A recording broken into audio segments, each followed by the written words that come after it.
Olá, tudo certo? Preparados para mais uma videoaula do Professor Deto? Mas antes do nosso tema, curta e se inscreva no nosso canal. Olá pessoal, tudo bem? Nós vamos dar início aqui à atividade relacionada ao 9º ano do ensino fundamental, que faz parte do currículo paulista.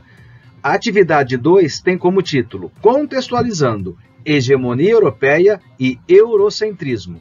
Então vamos trabalhar com as duas palavras em destaque logo no título.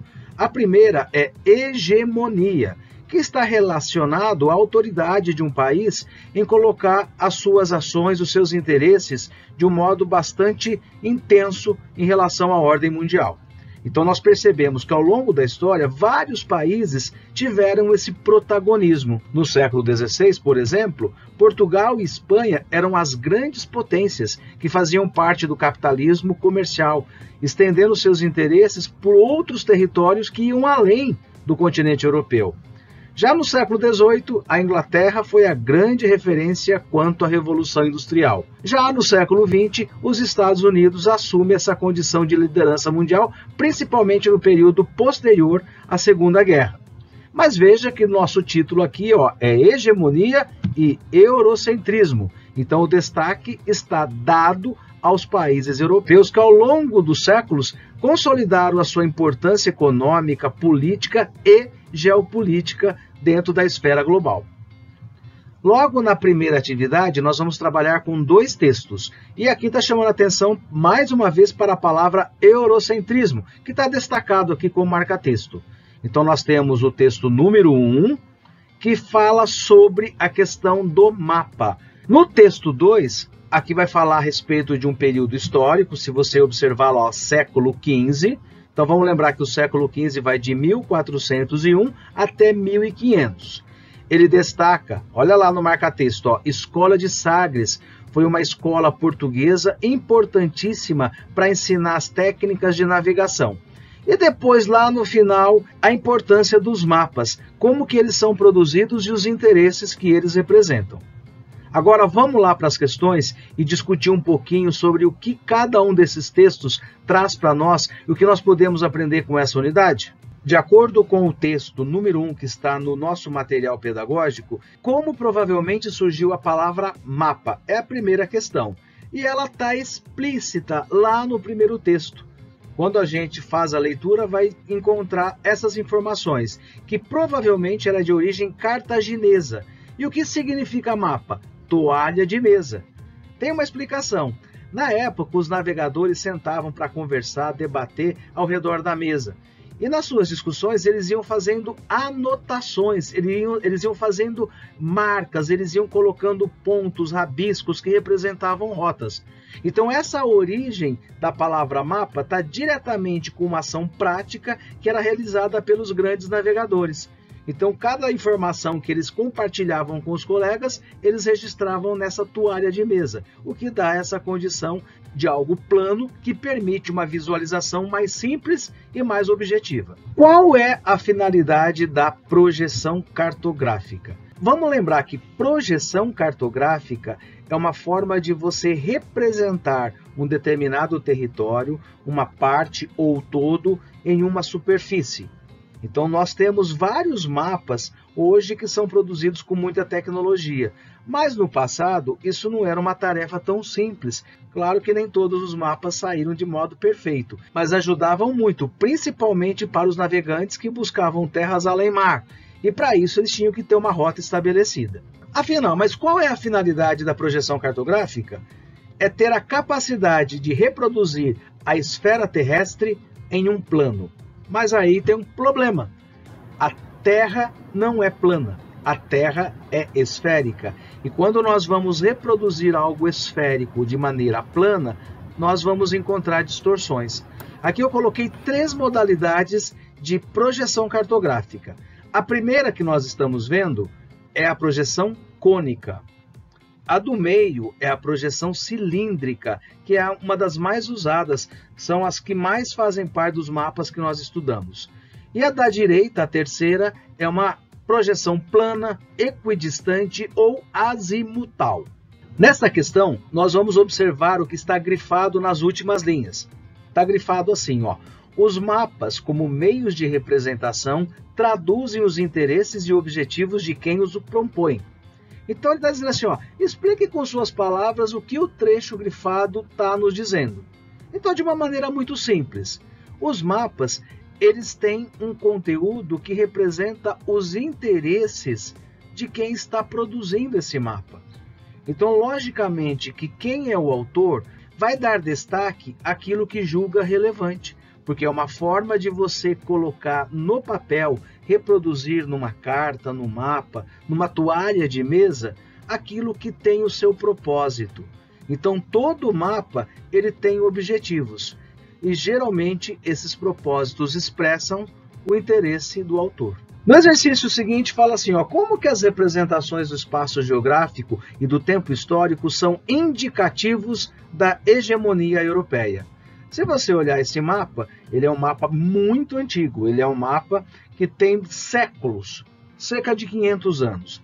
Se você olhar, nós vamos encontrar semelhanças com os continentes os quais conhecemos hoje. Todavia, as formas, as representações têm algumas imperfeições. Mas eu quero chamar a atenção para a posição do continente europeu. Se você observar claramente, o continente europeu está localizado numa posição central e superior. Os outros territórios, os outros continentes estão periféricos, estão ao redor do continente europeu. Isso representa uma característica hegemônica do continente que saiu para navegar e colonizar terras na América, na África, na Ásia e na Oceania. O exercício seguinte diz assim, analise as projeções cartográficas apresentadas no quadro 1. Aqui nós temos o quadro 1 e temos dois mapas muito parecidos. O primeiro é uma projeção cilíndrica. Então lembre que eu falei para vocês agora há pouco que essa é uma das projeções mais utilizadas. Nesse caso, os paralelos, que são linhas horizontais, e os meridianos, que são linhas verticais, eles são utilizados de uma maneira em que há uma igualdade quanto aos ângulos, quanto aos espaçamentos. E ele foi muito utilizado para navegação. E aí, com o passar do tempo, no século XVI, um francês chamado Gerard Mercator produziu esse mapa. E ele é um mapa que vai ser muito utilizado. Então, se nós observarmos o seu tempo histórico, o autor dele foi muito competente em representar o planeta Terra com muita clareza. Embora ele cometa algumas distorções nas áreas polares, entre os trópicos ele mantém a área de uma forma muito próxima do real. Especifique qual é a principal distorção representada no território da projeção de Mercator. O Mercator, ele conserva a forma. Então, todos os espaços têm o mesmo desenho, as formas são equivalentes. Porém, quando nós observamos o distanciamento das áreas representadas da linha do Equador, ou seja, nas áreas polares, há uma distorção muito grande. E isso pode ser observada na América. Essa ilha que eu estou apontando e circulando para vocês é a Groenlândia. E abaixo você está vendo pintado em laranja o Brasil. Então, nessa representação, dá a impressão que a Groenlândia é muito maior do que o Brasil. Então, esse é o tipo de distorção que é muito comum na representação de Mercator. O próximo exercício diz: as projeções cartográficas foram desenvolvidas para atender a um dos maiores desafios da cartografia, que é representar a Terra em um plano. É possível representar a superfície terrestre em um plano, reproduzindo fielmente todas as suas características? Então, eu já vou dizer para você que não. Dá uma olhada nessa projeção aqui, Essa é uma projeção cilíndrica. Então, qual que é o problema?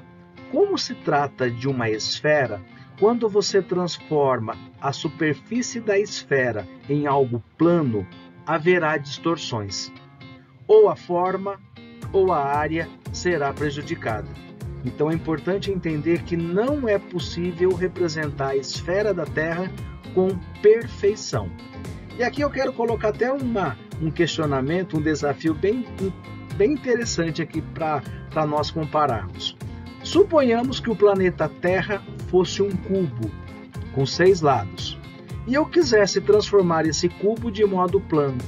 Eu conseguiria representá-lo de uma forma igual, porque todos os quadrados, os 6 quadrados do cubo, teria as mesmas dimensões do objeto representado. Mas como o planeta que nós vivemos é esférico, não é possível representá-lo de uma forma perfeita. E para concluir, a última questão é: explique o eurocentrismo com base nos referenciais da cartografia. Então vamos lá, ó. Olha como que é fácil entender a Europa no centro do mundo. Aqui fica a Europa, certo? Veja a posição dela, na parte superior e no centro. Olha como estão os outros continentes: América, África, Ásia e Oceania. Então, qual que é o continente central? O continente europeu. E os demais estão ao seu redor. É um exemplo de eurocentrismo, tá certo? Então, essa foi a nossa videoaula. Espero que possa contribuir para que você faça a sua atividade aí. Logicamente que você deve ficar atento às explicações do professor, tentar resolver os exercícios sozinhos. Isso aqui é apenas um apoio para que você possa conferir a atividade executada em sala de aula. Grande abraço e até mais! Gostaram da nossa videoaula? O canal do Geornal do Professor Detto oferece um grande repertório geográfico. Nós também estamos nas redes sociais: Twitter, YouTube, Instagram e Facebook. Visite também o nosso site www.geornal.com.br. Um grande abraço e até a nossa próxima aula. Tchau!